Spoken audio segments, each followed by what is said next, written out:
Kayo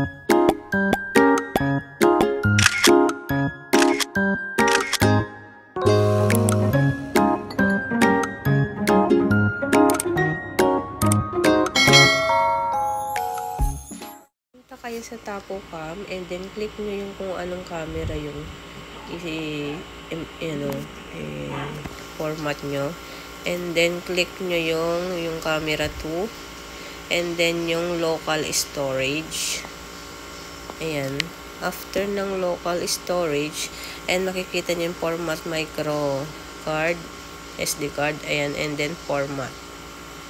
So maghihintay lang kayo ng ilang minuto bago yan ma-format.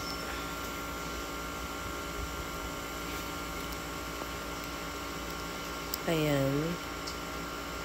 Medyo matagal-tagal yan guys kasi kumbaga i-reformat niya lahat ng dating files. Kasi kumbaga puno na yung yung SSD. So kailangan nang mag-reformat. So ganyan ang process kung paano mag-reformat ng Tapo SSD card. So, gamit lang ang inyong mobile, pwede na kayong mag-reformat ng inyong camera sa Tapo. So, ayan guys, medyo mabagal lang din ang pag-usad ng reformat kasi medyo marami siya. Kung makikita nyo naman, umuusad naman siya. Kaya, malapit na rin siyang matapos.